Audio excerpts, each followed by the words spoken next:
What's going on, guys? Welcome back to another episode of Trick 10s. This is part 6 of the Jetboat build. This whole project has been massive. I did not know what I was getting myself into when I first took on this build.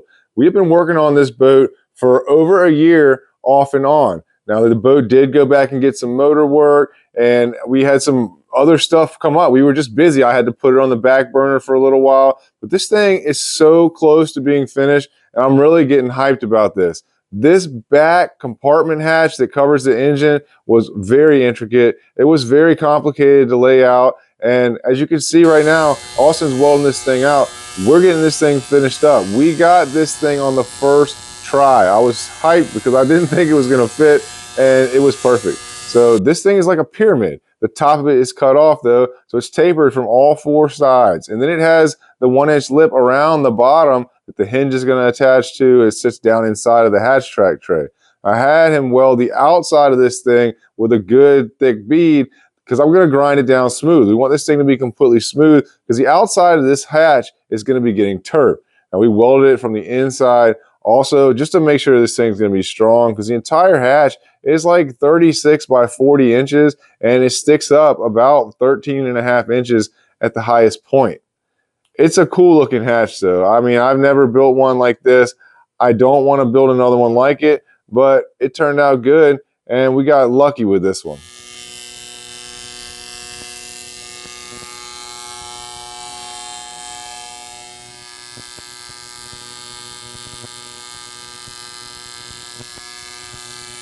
There was a lot of welding in this hatch, over 15 feet. Now this hatch section that we're putting in here is a stiffener, and that is because we installed 2 20-pound gas pistons on this back hatch because the thing's big, and we wanted to have some assist when you're opening and closing it, plus they hold it open if you got to work on the motor. So we had to reinforce the sides of this somewhere for our bracket for the pistons to sit. We dropped it in, it was a perfect fit. A little bit snug. I did grind down the interior frame a little bit just to make sure that once it gets powder coated, we won't have any issues. But you can see these gas pistons in here. Does exactly what it's supposed to do. The only thing left is to figure out how I'm going to attach handles on it. We have a lot of cool, different, some tapered hatches, big boxes, lots of different stuff going into this hull. Now the handle for all of the rest of the hatches were normal handles. But the one that's going into this big hatch that goes over the engine, you can see the handle down there on the side. We had to weld an extra tab on the side of this and alter the cam lock for it so it's going to hook into it to close it off. That brings us to the rod locker. Now, I did not get the film of this piece going in. This thing was supposed to be a dry fit, and it was so tight that once we got it in there, I was not going to take it out and film it. But we did get this first piece in, and we started building off of that to finish out the rest of it all the way up to the front of the hull. I wanted to make this box as big as I could because this is a big boat, and he's probably going to be fishing with some good sized fishing rod.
All right, so we're working on getting the rod locker finished up. We got all these internal panels inside here to build. This thing is a little bit of a pain in the butt.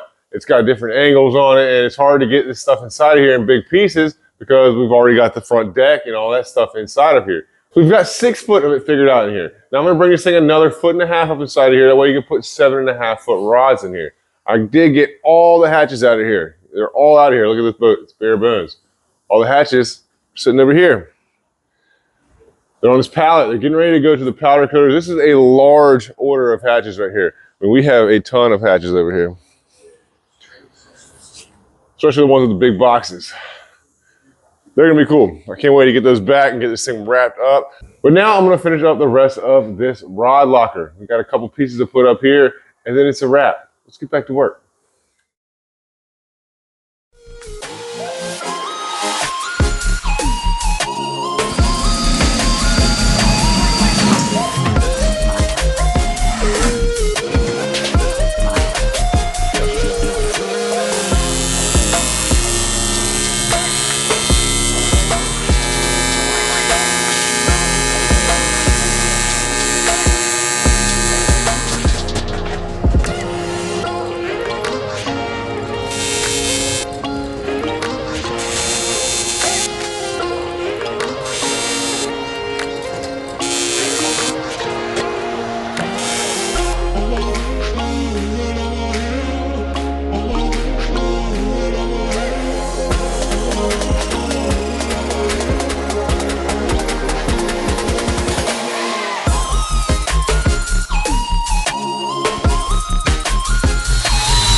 All right, guys, so the rod locker turned out pretty sick. This thing is humongous. You're gonna be able to fit a ton of rods in here. And we actually worked out with the size. It was like 7'8", 7'7" 3/4". You could fit 7.5 foot rods in here, no problem. I'm gonna show you guys the inside of this thing and how we did these panels. It looks pretty dope. So we got about 7'8" inside of there. This is a big, big rod box. It's gonna be really cool.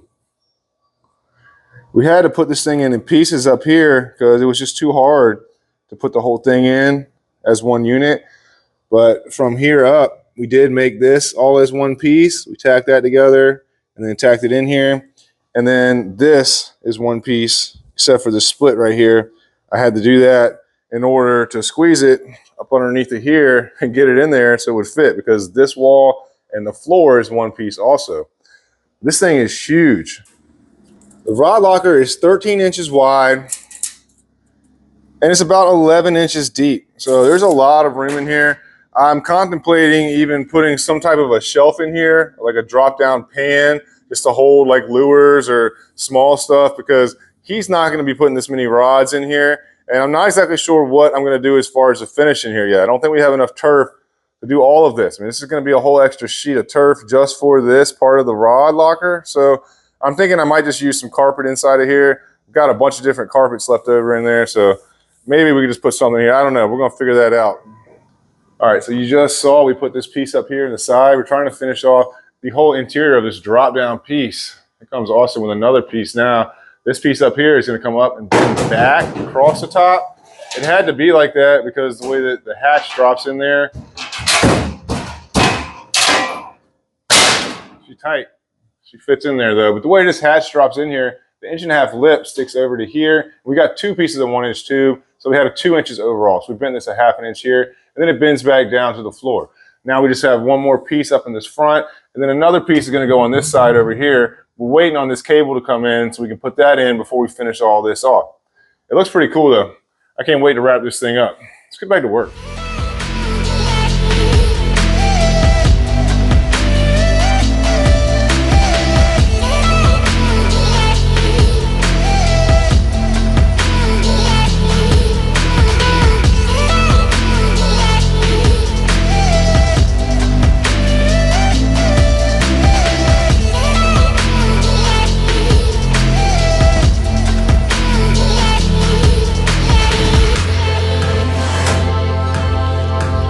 All right, so this is where the vent tube was at. I came in this morning and there was gas leaking out of the boat. There was a little puddle on the floor. So I went ahead and had Austin change that. And we basically just ran that up and out the side of the console right here. I'm hoping that that being, you know, 1.5 feet above the gas tank will keep any of that gas from running out. And he went ahead and just welded this thing up. We're gonna smooth this off. And then we're gonna go ahead and we're gonna remove this steering cable right here. Obviously it's too short. The new one should have been here already, but it's not here yet. So I'm just gonna go ahead and take this one out. That way we can put this faceplate underneath here, and we have one more piece to put on this side right here. And we're gonna be wrapping up all this metal work in here very quickly. Let's get back to work.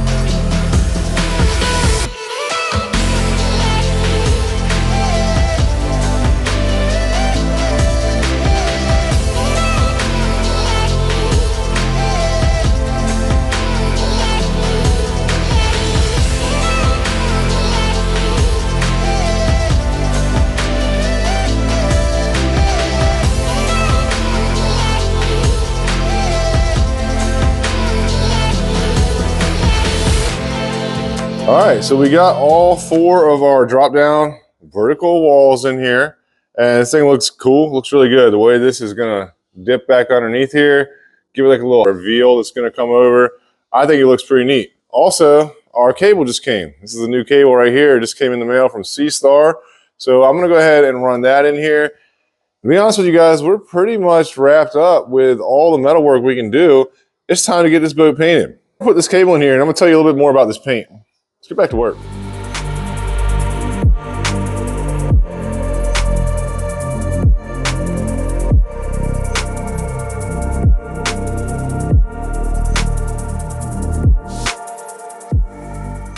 All right, so we got the steering cable installed. The thing worked out perfect. That extra 2 feet in there, it gave us the slack that we needed to wrap around this corner over here where these 2 vertical panels meet. The other one was just too tight.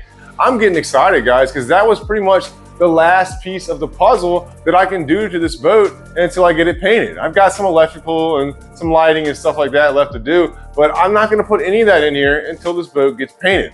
Now, as far as the paint goes, we were talking about doing this thing like a desert sand or some type of a camo colored sand, but it's not gonna be like a gloss finish, it's gonna be more of a matte. The turf for this thing, I've got the turf right here in this box. I'm gonna show you what this looks like. I'm gonna see if we can find a tan that's similar to the tan that's in here. This is a pretty cool HydroTurf color right here. It's in a 1/2-inch cut groove.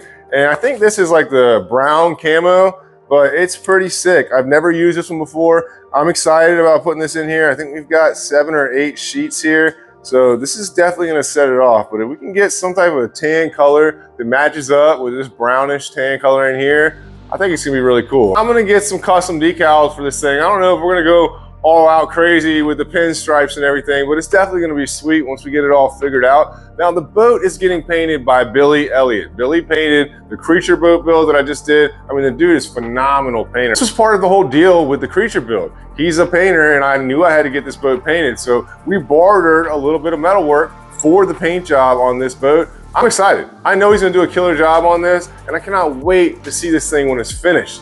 Now, obviously painting this boat is gonna be a little bit different. It's a lot bigger than his boat and it's got some components in it. Like the bottom of this thing has a sheet of 1/2-inch UHMW. So we're gonna have to take that off.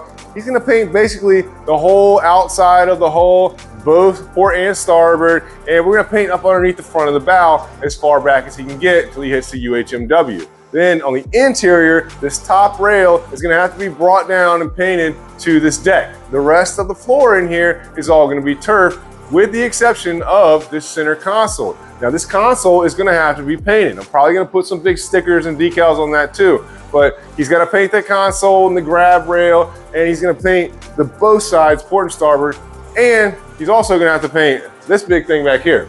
Because we built this. This is basically just the swim platform and it protects the outdrive for the jet. It's important that you have these on the jets because this thing is just like a little plastic bucket and you could very easily damage this thing. And if you broke it off there, you might be getting water up inside of your boat. So he's got his work cut out for him. I've got faith in Billy. I know he's going to do a killer job on this, and I can't wait to share the next episode with you guys. I appreciate y'all watching. Hit that like, subscribe button, leave a comment. How fast do you think this thing's going to go, guys? I'll see y'all next time. Let's get back to work.